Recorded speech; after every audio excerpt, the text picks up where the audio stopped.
It's 8 o'clock. Great Rising is Thursday, and we are thankful on Thursday. It's another Thursday with Master Voice, and I am Mushim Suit. We are here to have a wonderful discussion with one of my favorite people on the planet. But before we do that, let us welcome into our studio the the female solution.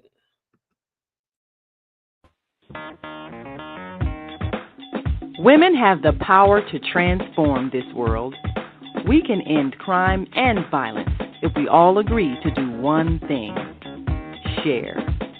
Let's share our wisdom, share our time, share our talents, share our finances, but most of all, let's share our love. This is the Female Solution. Yes, this is the female solution. And today we're continuing our conversation inside of the world of Master Force. And we're talking about mastering joy. And we're going to bring into the stage one of our Chicago influencers and creatives.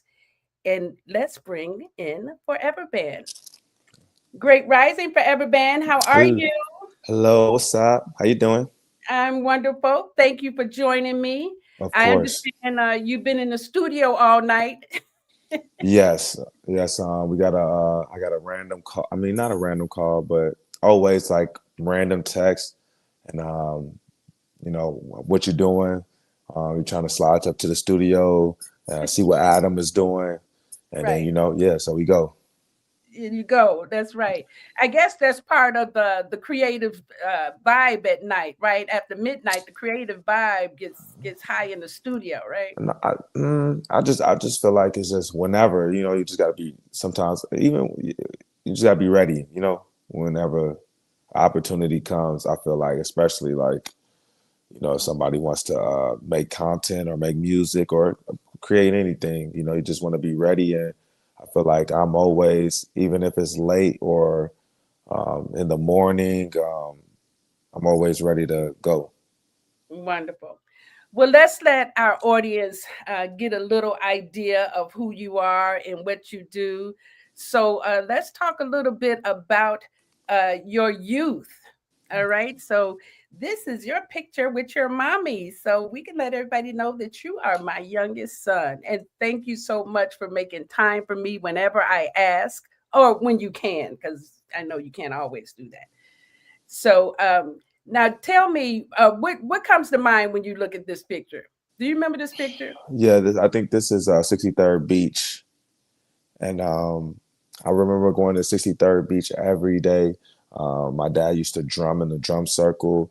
It's one of my favorite beaches. When I was a kid, it almost reminded me of just like this big castle.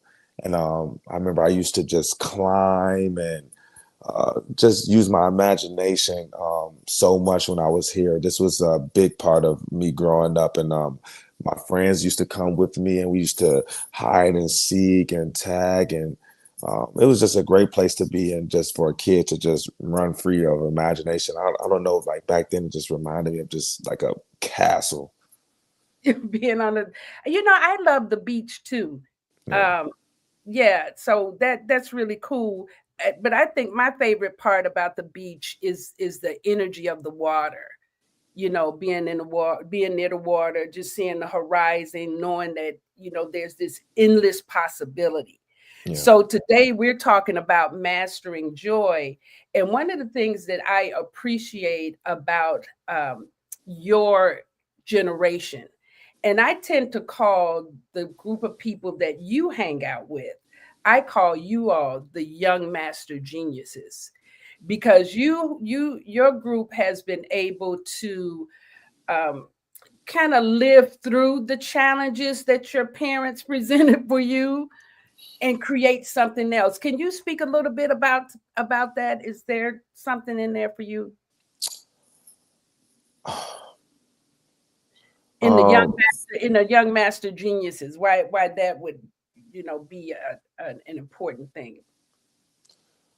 I would say that From my parents, like my mother and my father, um, I've learned a lot of just self-reflection, and self-awareness, and just learning about yourself and being okay and comfortable in your own skin, and feeling safe, and always just, I don't know, I feel like when I was younger, I wanted to do a lot of stuff. Like I wanted to do a lot of sports. I wanted to do a lot of activities, and my parents and my family always supported me in that. So I feel like even to this day, if I want to get into something, it's easy to um, just feel safe in doing it and feel comfortable and going for it, and not being scared or fearful of failure or anything. I know that it takes time to do things, and it takes time to master things, and failure only leads to more understanding of the things that you're, trying to do. Yes, that's a great failure leads to understanding. Absolutely. I love that. Now, I also wanted to talk about Mm. this photo. Do you remember who these ladies are? Yeah, these are, I forgot what's my midwives, right? Yeah, they are midwives. They actually Yes. delivered you. Yeah. And I think this was probably what, 3 or 4 years ago, the first time that you actually got to meet them, right? Yes. Yes. I You forgot almost why. I forgot what was this. this Why was we at were. yeah, this was at an event that Minetti had on 79th Street. Yes. Yeah, yeah. This was at CAGC. Yes. Yep. Yes. But I Yeah. do remember this day. This was the first time I met them, and I always tell people like, you know, I feel. I wouldn't say feel different. Well, yeah, I say I feel special because I was born at home, and I think that's just it's just different. Like anybody that meets me, they feel like a different energy from me, and I feel like part of that is my name and how I was birthed. I feel like that's a big part of why I feel special and I feel different. Yeah, yeah, that, and then you were also breastfed for several years, Yeah, and your diet was always, we didn't do the whole Western vaccination stuff. We just yeah, really did our family. We took care of our children and made sure that they were nurtured from nature, yeah, instead of from all of these outside sources. So now, you spoke a little bit about in wanting to enjoy your childhood. You did gymnastics for about yeah. 6 years. It was kind of grueling, wasn't it? Tell us a little bit about that. Why did you So start that, and why did you stop yeah. that?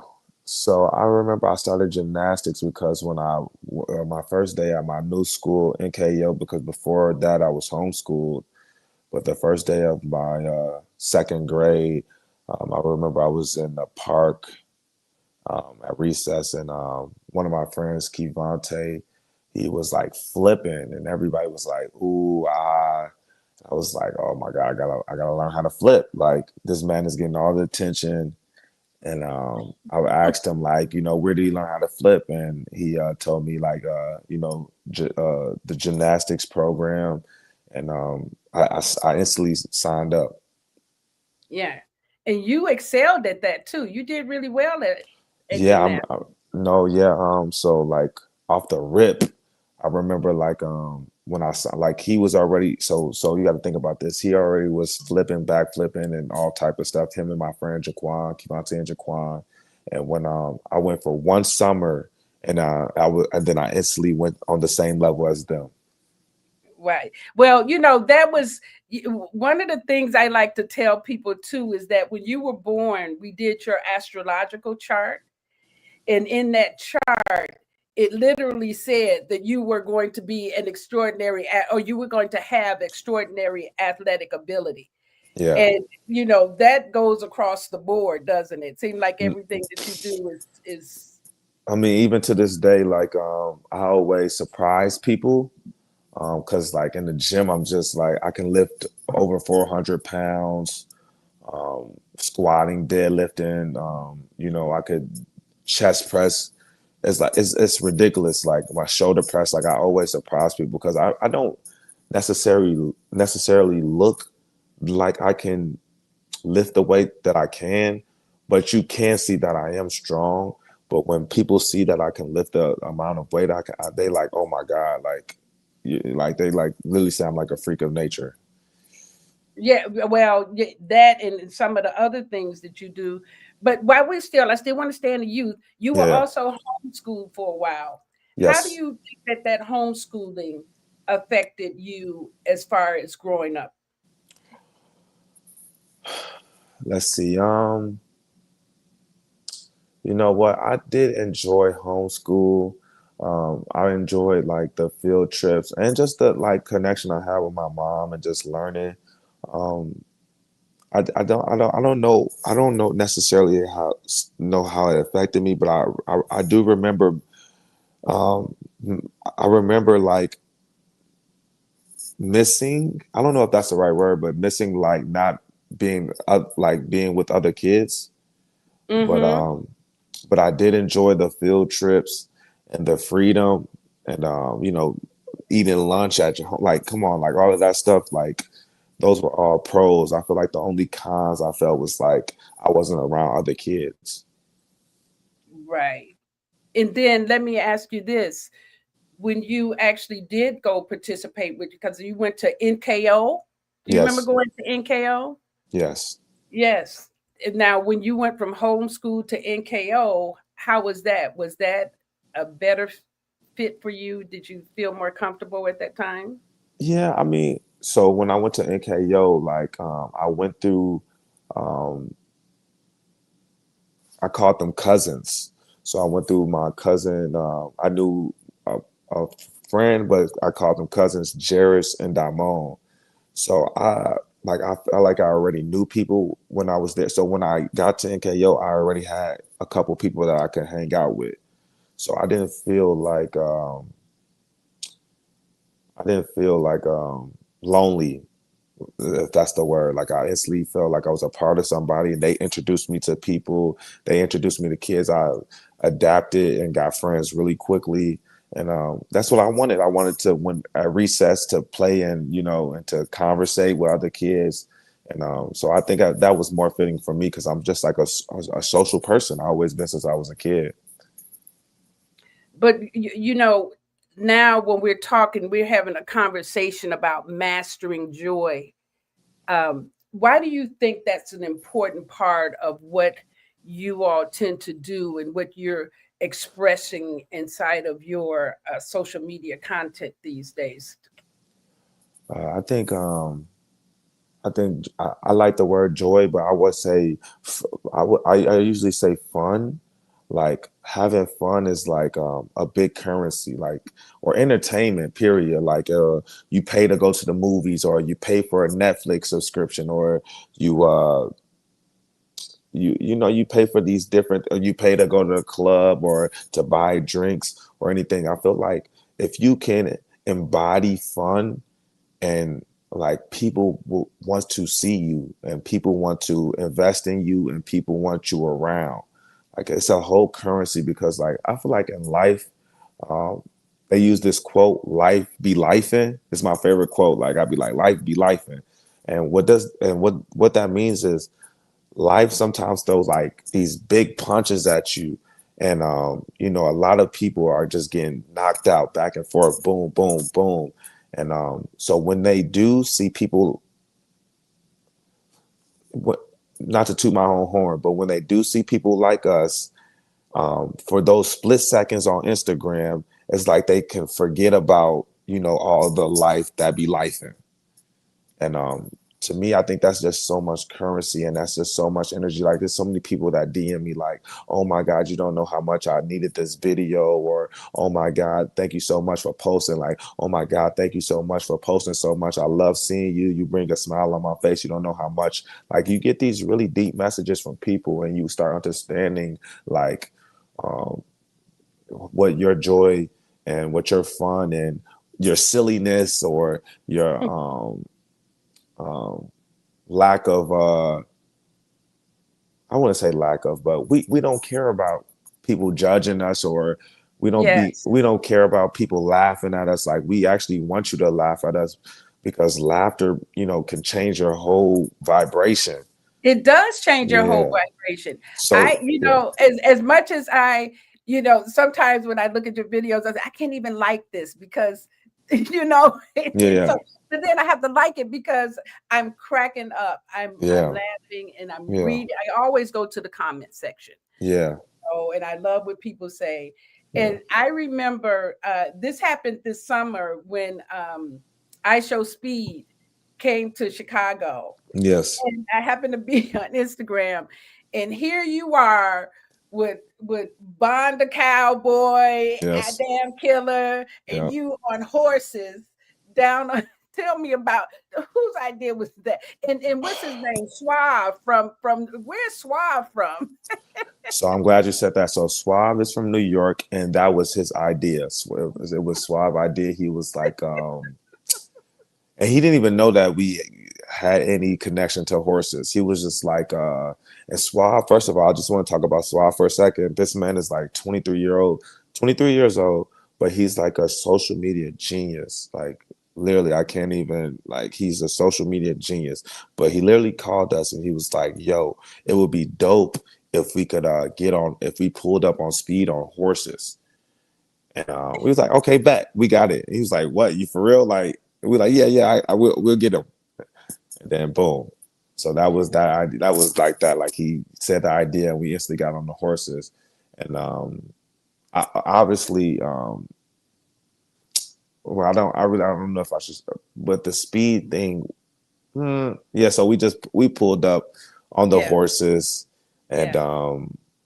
yeah, from there was everything was just, it was the bean allowed us to, come in there with horses, and Oh, you you all know, went all the way to the beam with the horses? yeah, yeah, we was at the bean, like the whole thing is at the bean, and Mhm. you can't, yeah, it was like they allowed us, and we Now, had fun. what made you think that it was fun to jump into Lake Michigan? Mm, Was that a dare or was that what was that? Because mm. first Okay, of look, all, look, I will tell you this. Okay, I would tell you, say you have a script, right? I would say this like this: you have a script, and as an actor, you're gonna go by the script. You know what I mean? mhm. So basically, I was being an actor, and a part of my script was jumping in the lake. Okay. All right, I can hear that. Yeah, So Asada said embodying fun is so essential. Thank you for knowing and living this, brother. It is yes, so essential. yes, And most people don't realize that that's the secret to getting past all of the hardship, yeah, to really look for the light, look for the exit, and make that joyful in the moment if you can, even. So, yeah, that's wonderful.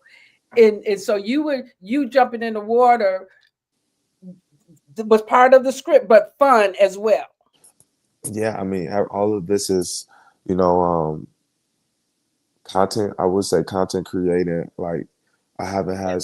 This has been the most fun I had since like a kid, and Yeah. Well, yeah, you used to be a lot, you used to be heavy into computers as a kid. for sure.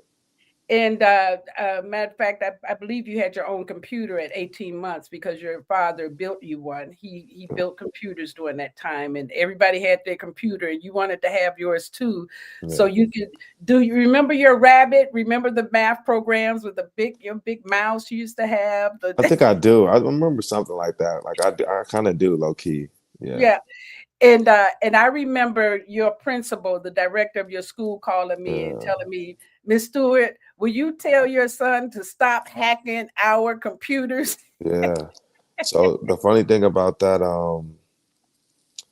and we didn't know we were hacking back then. Like, we didn't know we were hacking, but we saw limitations on the computers, and we just, through research, and looking stuff up on YouTube, we found a way to, like, I remember like the movie Lucy, to Limitless. Like we found a way to make our computer like fully, you know how they say it's, you only can use 10% of your brain. We was like, no, we want to find out how to use the whole 90 other Right, 90% of the computer.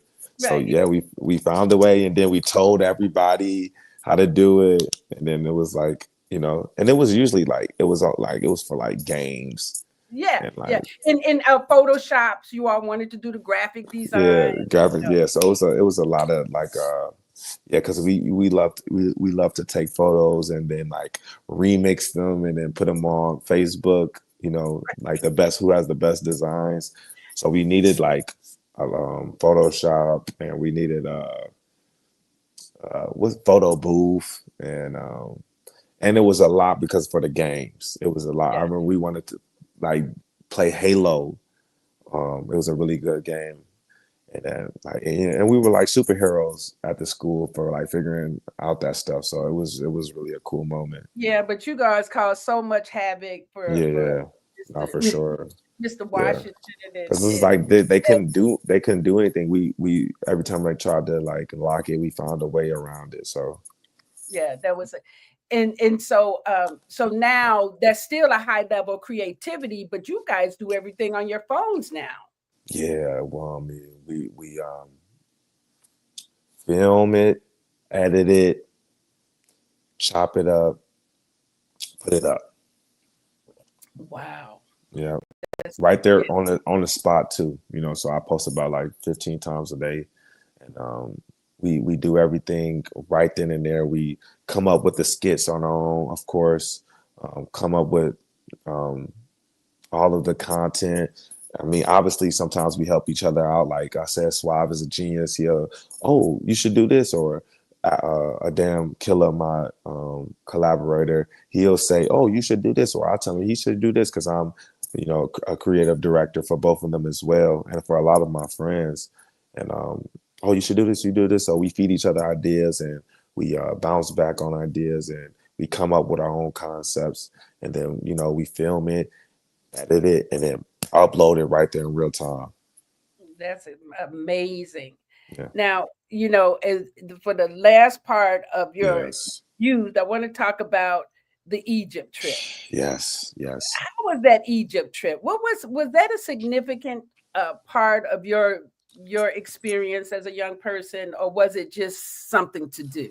I mean, and I remember, a lot of people told me this, like, just as a kid, you don't understand how like significant that trip is, and you just yeah, we just going, to Egypt, as a kid. But like when you're older, you tell people, yeah, I went to Egypt when I was 13 or 12 years. They were like, what? So yeah, at that time, no. I mean, obviously you know something, but I don't think I understood the significance of going to Egypt, Cairo, Egypt, walking on the pyramids, and seeing all the hieroglyphics and going to all like what? This is And mind we went blowing. the Nile, we cruised the Nile River. Cruise the Nile River, Yeah. yeah. I'll Um, never forget how you I remember I was in my room and I don't think it was you, but I forget who it was, but one of them came to the room, Miss Stewart, these women are up here in bikinis and no clothes, and yeah, these that were wasn't me. That no, wasn't me. I don't remember these that. were 80-year-old European women. Oh, I think I do remember that. Yes, Wow. and Yeah, they were sunbathing. mhm. They were actually sunbathing on the deck when we were we did a 3-day cruise on the Nile, right? Mhm.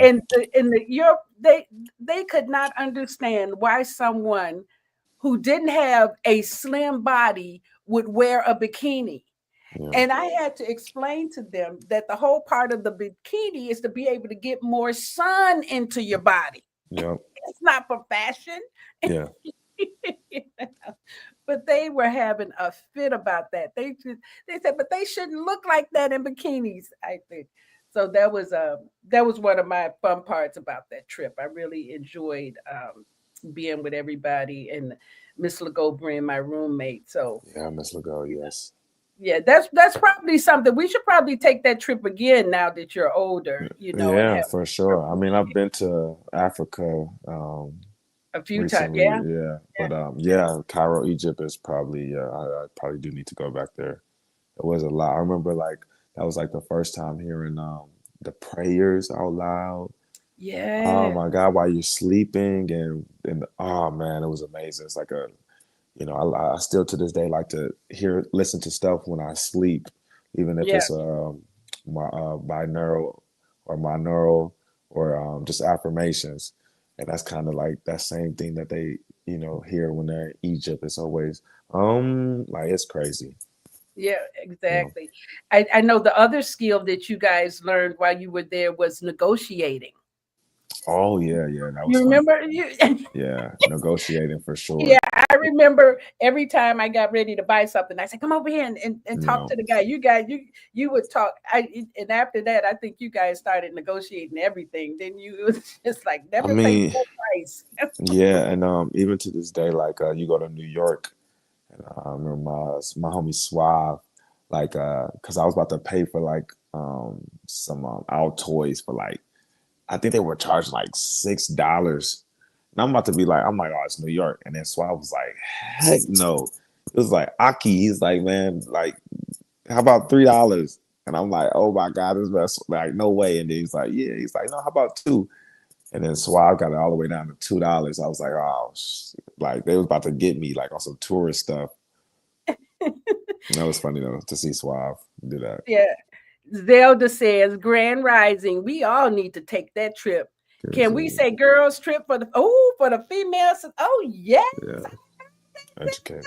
we definitely can go to Egypt. It was a beautiful trip. It was Yeah, really one of the highlights of my life to go to Egypt with a group of, I think it was 12 boys, 3 girls, 5 parents, and then Miss Legault and I. yeah. So that was a nice, very nice. So yeah, we should plan that trip. I'm open to that, Zelda. Now, before we go into the next part, I'm gonna play a little video in audience, and then we'll go into a short commercial break. But I just want you to get an idea of who we're talking to. Mm. Hey, I like y'all swag. Hey, hey, yo, yo, yo. I said I like y'all swag. You a bad bitch, then turn on. And you a bad bitch, then turn on. So this is the twerk man of Chicago. Yeah, now, now you do know that everybody says that you're gay, and not that that would be an issue, but yeah. is that an expression of you being gay?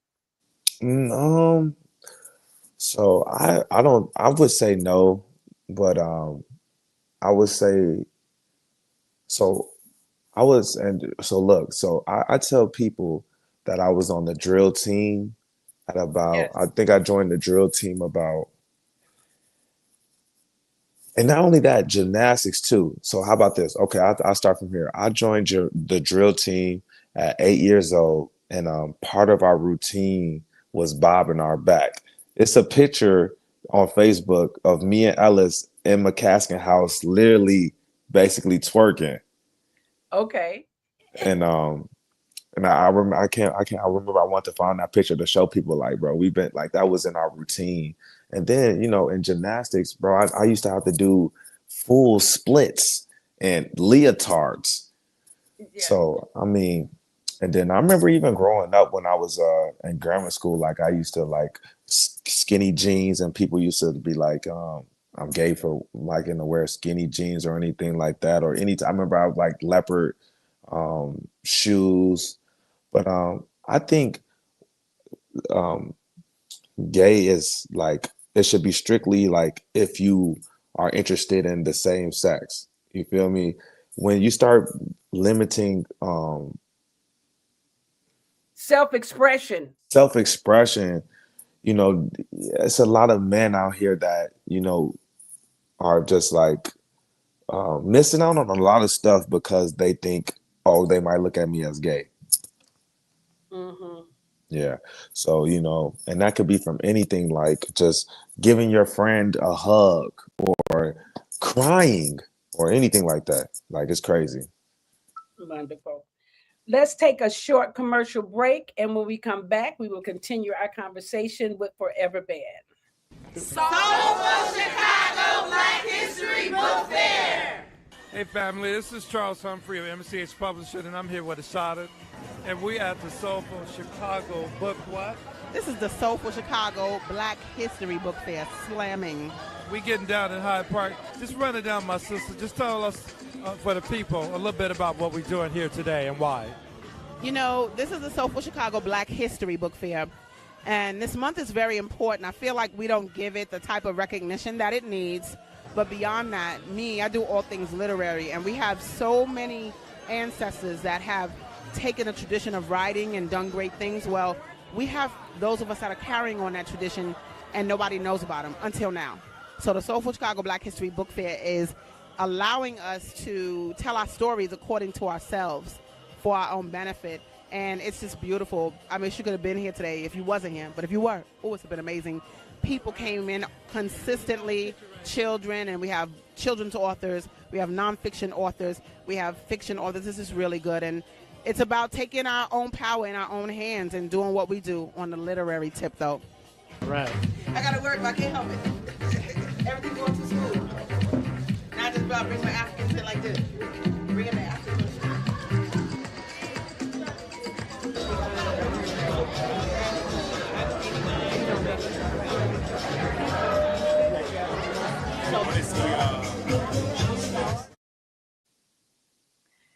Wonderful. I love Asada in the Soulful Book Fair. I hope you guys actually participate with them this coming summer, as a core, because that would be a wonderful asset. And especially if I'm able to get Mommy Teaches the Young Ninja to go there. So that'll be great. And Mommy Teaches the Young Ninja, was based off of our curriculum when we were doing homeschooling. Did you know that? Did you remember that? Mm-hmm. Okay, now I want to talk a little bit about your youth, your teen years, and I specifically want to talk about Brother Mike. Okay. Who is Brother Mike to you? So we had this organization, I think I would call it, called Digital Youth Network. I think one of the starters or founders was this woman named Dr. Pinkert. Yeah. And Brother Mike was one of the mentors on the team of the DYN. I remember it was Brother Mike, Simeon, Hondo, just to name a few. And Brother Mike was actually he was a poet, and a poet and a rapper, obviously. And he was in this rap group too. And he was like this was the first person, you've seen that had locks, and I don't know, it just reminded you of Bob Marley, I could say. And Brother Mike, he was a mentor, and he taught us so much about stage presence and belief in yourself and writing and just so much. And he at first he started with NKO DYN, but then he even became mentors for people like Chance the Rapper or No Name Gypsy or Saba, and these are all successful rappers that all talk about Brother Mike to this day. And the reason why he became mentors of them is because they moved Digital Youth Network not only from our school, but then they moved into the Harold Washington Library that was downtown. And I went to Jones College Prep, and Harold Washington Library was like a big creative hub for high school students to come, perform or to learn about graphic design, studio recording, open mics. Brother Mike also started the first open mic for us where, people like Chance the Rapper got to perform for the first time in front of a crowd. And I think that was the huge thing. Like Brother Mike brought the open mic scene, opened that door for us to even learn about what open mic is and how to perform in front of crowds. And I think for people like Chance the Rapper, that was like big in the growth and development as a artist. Yes, I don't know if you know this, but Brother Mike mentored me a little bit. He really is the person that had me start doing spoken word.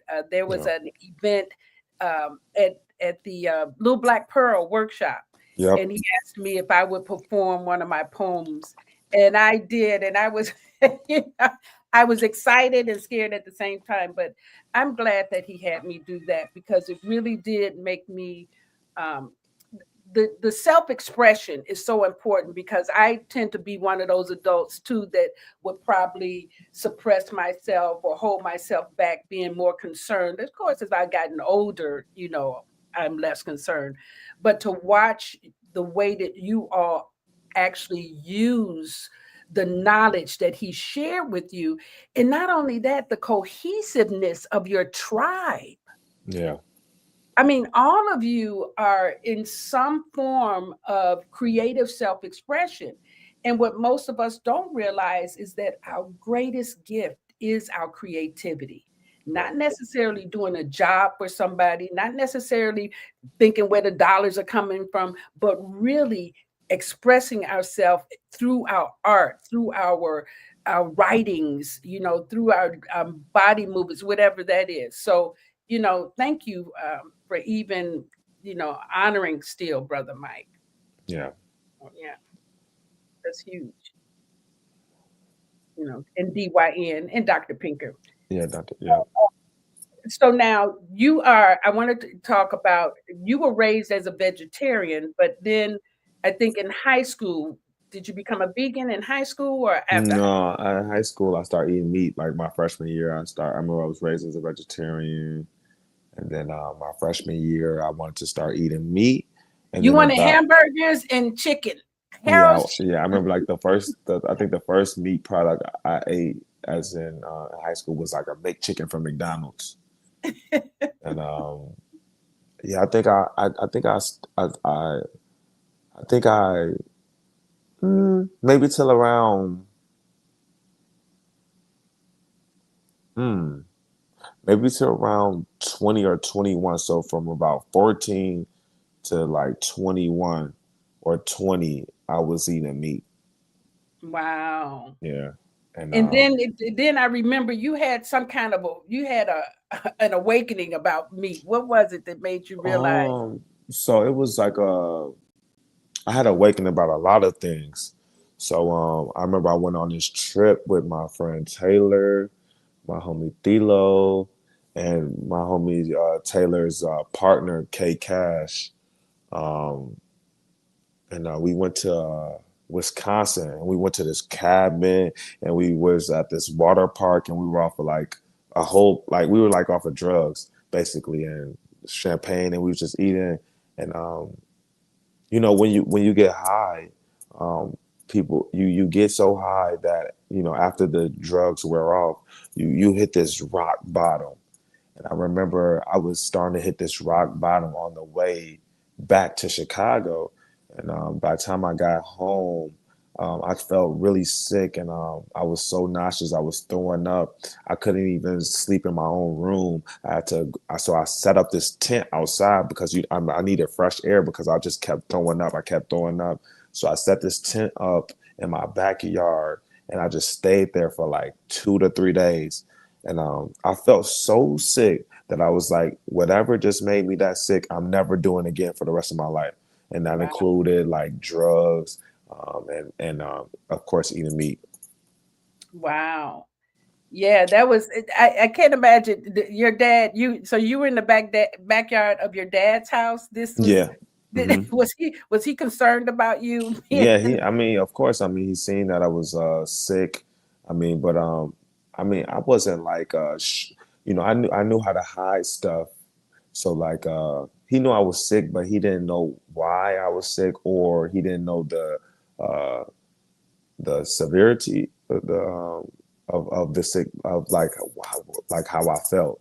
So I'll Right. just be like walking past, and I'll just like, I'm just getting some fresh air. I mean, it was the summertime, like, so he probably thought I was just trying to do some, young boy stuff, like set up a tent outside and just chill out in the Yeah. summer.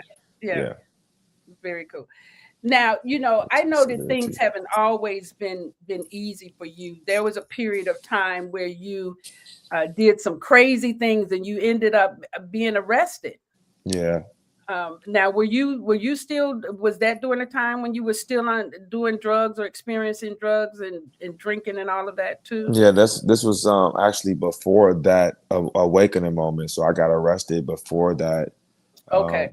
awakening moment. So when I did the house arrest, um, yeah, so that was a part of that. So I did some crazy stuff, went to jail for it, and almost like did like house arrest for a whole year. And that's actually how I got my stage name Forever Band, because I had the ankle monitor on my ankle, and we call it the band, being on the band, and then it felt like forever. So I was like, I made my stage name Forever Band because I remember you gave me the iPad when I was on house arrest, and I was able to make music on it, and I was like, I need a name, because I used to go by Through Zilla and Zilla the Mic Killer, but I wanted a new name because I was making like this alternative music, because that's the only music I could make. But when I was producing my own beats, it was like very alternative and rock. So I was like, I came up with this name basically by being on the band, and it's still my name now, and I love it so much, Forever Band. And Well, I have my own because we went through great pains finding your beautiful name, Zakor. So I yeah, can't wait till you have another revelation. yeah, and then No, but yeah, I mean, but like at the end of the day,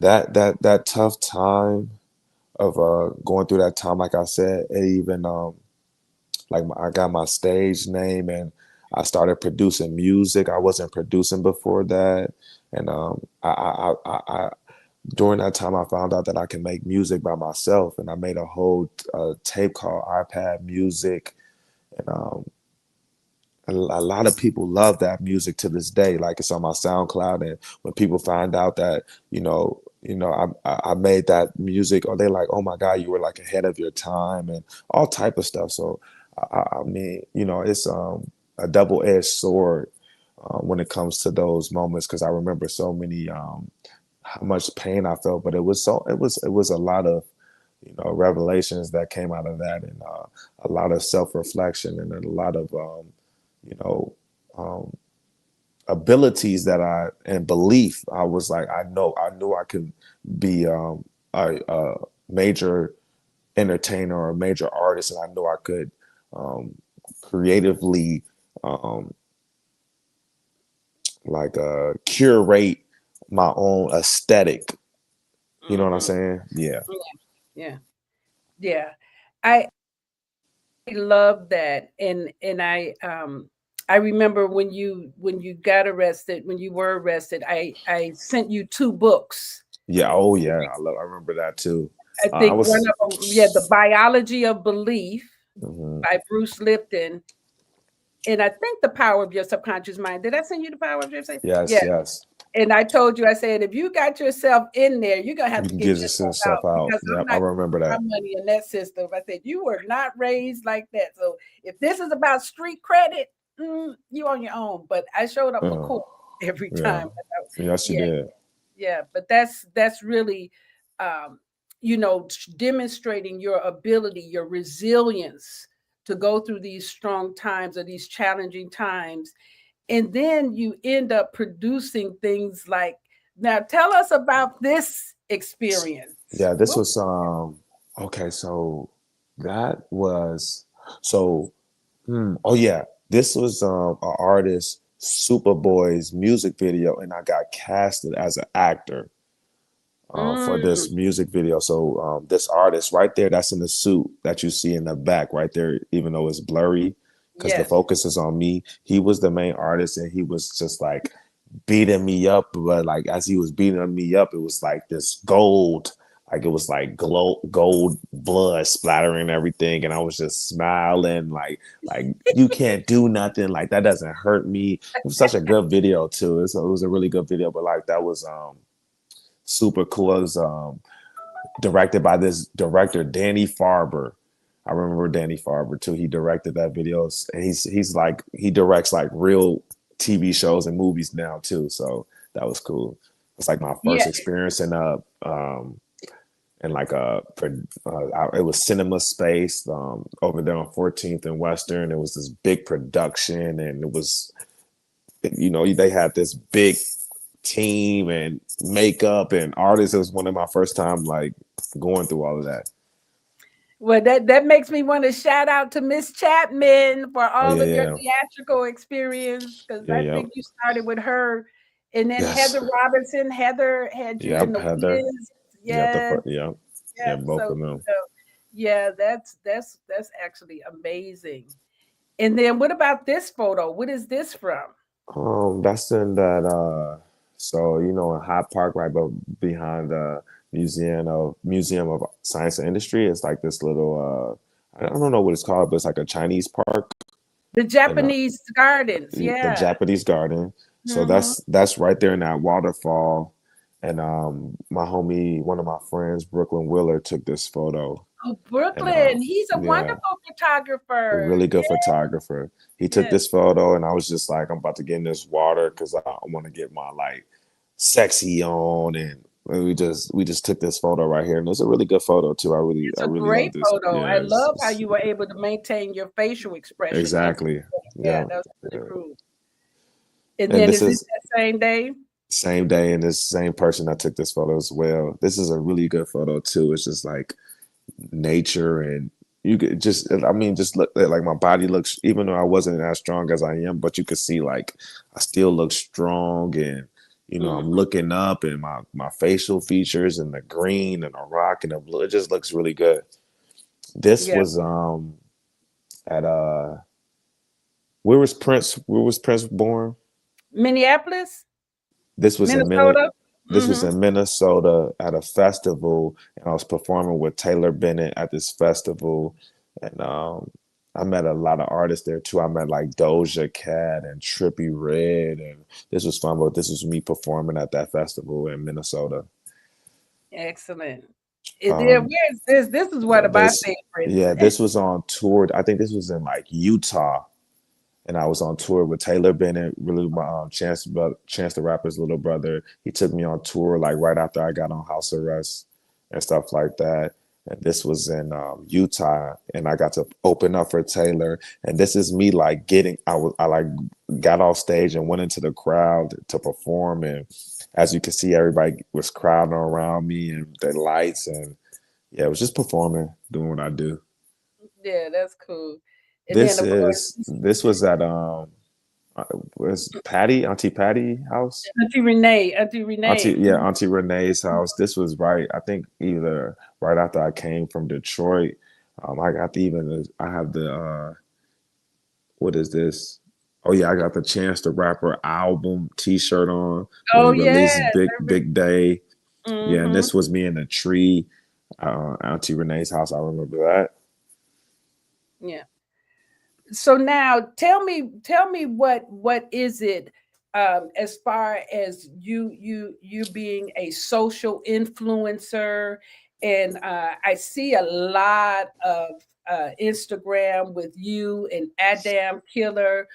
Now part of it, I can see the joy side, but I can also see that you guys are using your influence as a bit of activism. Is that intentional, or is that just something that's starting to come out of your disagreement with how people respond to you?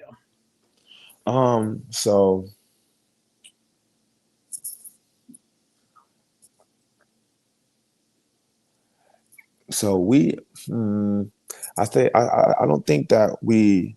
So I know that. So Adam Killer, I know that he stands on business for sure. He's a little bit more different from me. He has his views on things, and he won't be silenced. But I don't think he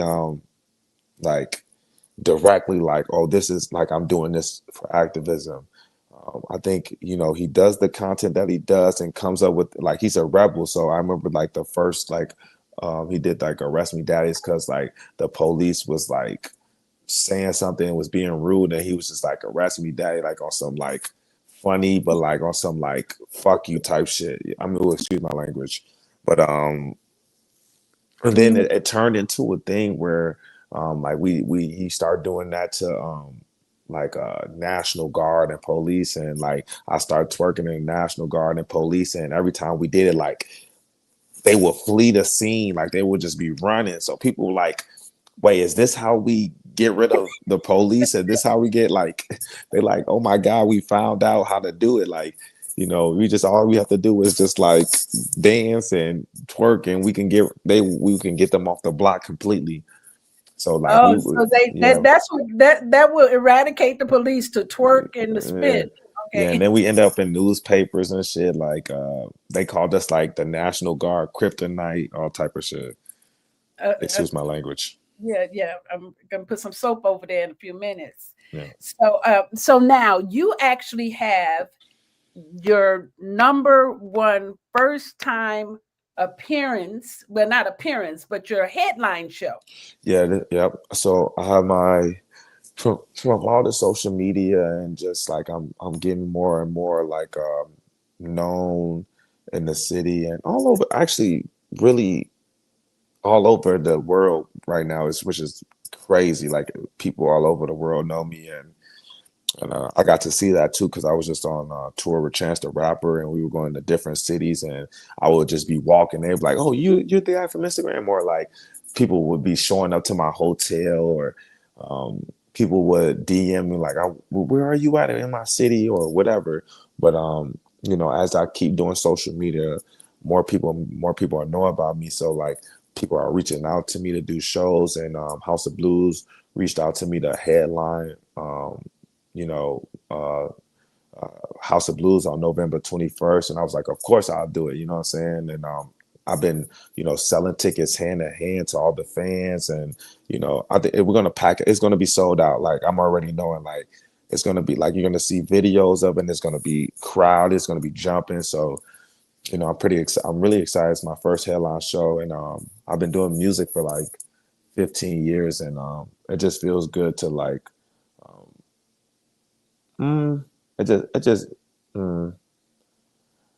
it always feels good to make music, but it just feels good to, you know, get acknowledged.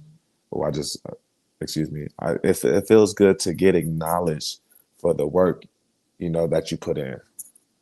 I can hear that. Yeah. For the work that you put in. But I mean, but you know. Oh, I lost you, Z. Can you move back in? Let's see. What was that? We had a little glitch.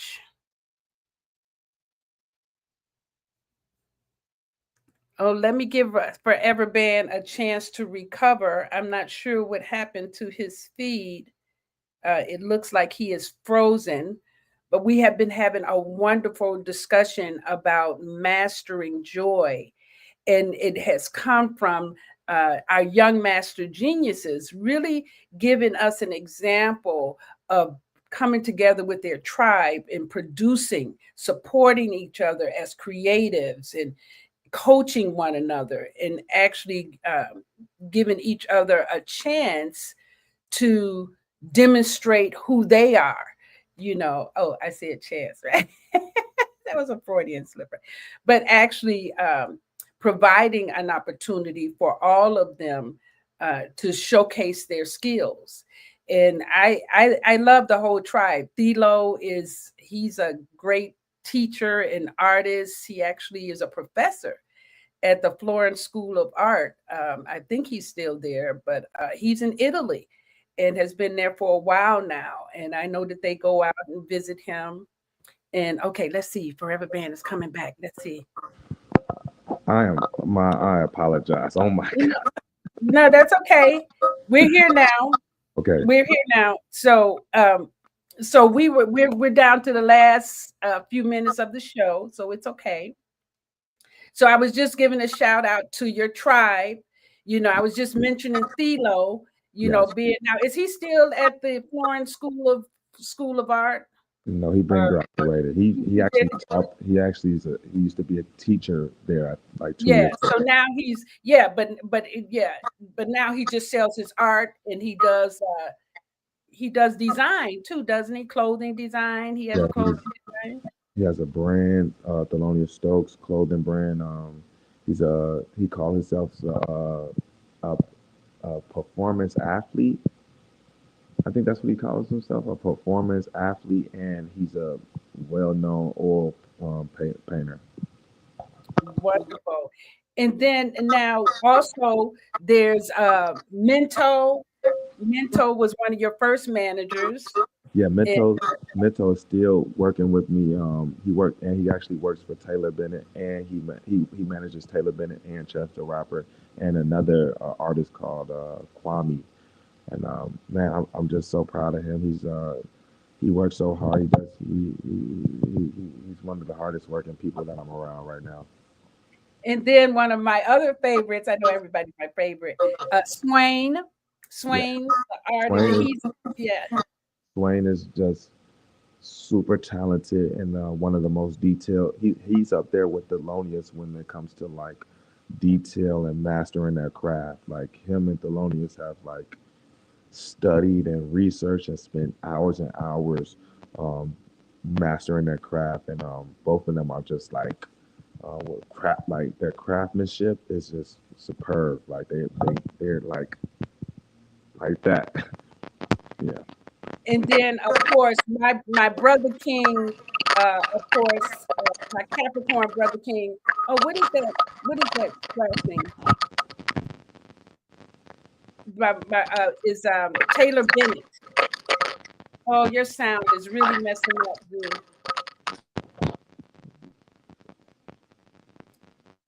Is that okay? Is that better? Can you hear me? Where I was talking about Taylor Bennett and his family. The Bennett family in general is just off the chain, right? Just a lovely group of people, right? A lovely family. Yeah. So you can hear me? That it's really choppy. It's really choppy. I'm sorry, Z. Yeah, it seemed like something happened. This is a Mercury retrograde, and we don't know how Mercury retrograde is gonna hit us, but that's one of the ways that Mercury retrograde will hit us, right? It'll actually mess up your computer, your communication. Yeah, yeah. Hold on. I want to play one last video. Let me see if this one. You a bad bitch, then turn up. And you a bad bitch, then turn up. You a bad bitch, then turn up. You a bad bitch, then turn up. You get into that bag, nigga, turn up. You get into that bag, nigga, turn up. You get into that bag, nigga, turn up. You get into that bag, nigga, turn. I was just playing that. That's the core. He plays basketball, and he plays sometimes with the league. I think they call it the Celebrity League, and he plays a lot with them. And let's see if we can get this last minute. We're down to the last minute, Z. Okay, can you hear me? I can hear you. Oh, there it goes again. I'm sorry, Z. Yeah, we have to get your studio at home. I want you to have a final word. Can you do a final word?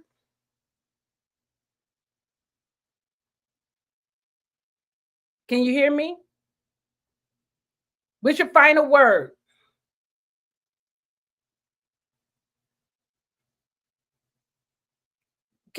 Are you talking? Because I can't hear you. Okay, so my final word is to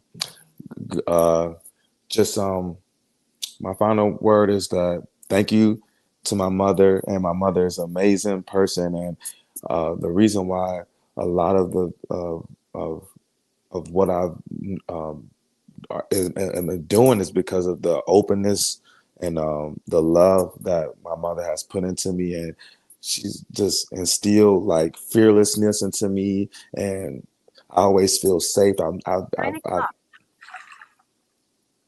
I've rare moments I feel like unsafe because my mom always instilled that I'm safe. Doesn't matter where I'm at, and just the courage and I just like my mother is literally just, and my father too as well. But my mother, I always tell people like I'm like how I am because I was raised by my mom. So just shout out to you, kudos to you, and just keep going. Like you just you have the same, like whatever I'm doing and all this success or whatever you see that I'm doing is literally because of the stuff that you drilled into my head, like affirmations and meditation and deep breathing and eating healthy and health is wealth and openness and stuff like that. So thank you so much. Thank you, Zakor. And I really appreciate all of the work that you have done on yourself. Yeah. All of the ways that you have loved yourself and all of the ways that you have expressed the courage to be who you are. I've learned from the young master geniuses that it's okay to live and that life is for me. I see that in you, and every time you call and say, "Ma, did you post something? You got to get your TikTok. You got to do this."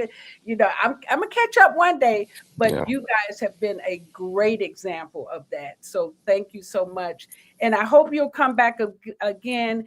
And just congratulations on your headliner. I look forward to seeing the videos. Okay. Yes, thank you so much. You can get the tickets on Ticketmaster. All you have to do is go to Ticketmaster, go to House of Blues, go to Foundation Room, and then my name will be right there, Forever Band, on November 21st. Or if you're in Chicago, you can contact my mom. She can give you the number. I'll pull up on you with tickets. They're $20. I'm so excited, and thank you for having me on. All right. And thank you all for joining us for another Thursday edition of Master Force. And remember, I think Asada just said that there are 5 planets in retrograde. So take care of yourself. And we'll see you next week. Thank you. Thank you.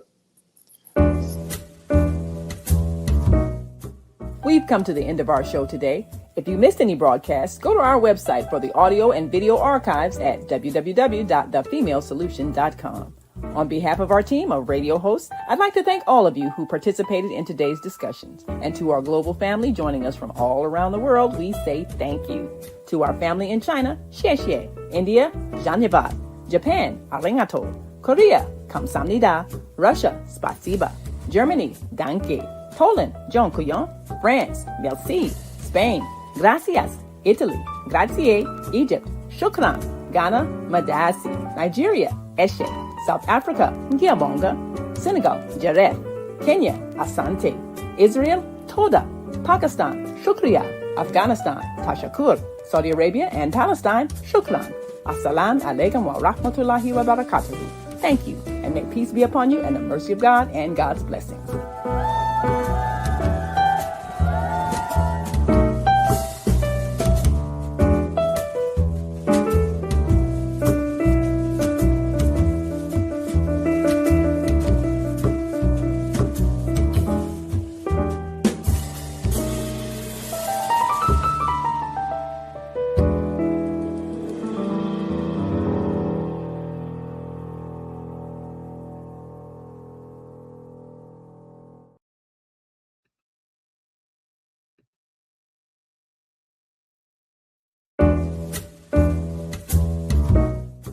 We've come to the end of our show today. If you missed any broadcasts, go to our website for the audio and video archives at www.thefemalesolution.com. On behalf of our team of radio hosts, I'd like to thank all of you who participated in today's discussions. And to our global family joining us from all around the world, we say thank you. To our family in China, xie xie. India, dhanyavad. Japan, arigato. Korea, kamsamnida. Russia, spasiba. Germany, danke. Poland, dziękuję. France, merci. Spain, gracias. Italy, grazie. Egypt, shukran. Ghana, Madasi. Nigeria, Eshe. South Africa, Ngiabonga. Senegal, Jareth. Kenya, Asante. Israel, Toda. Pakistan, Shukriya. Afghanistan, Tashakur. Saudi Arabia and Palestine, Shukran. Assalamu alaikum wa rahmatullahi wa barakatuhu. Thank you, and may peace be upon you and the mercy of God and God's blessings.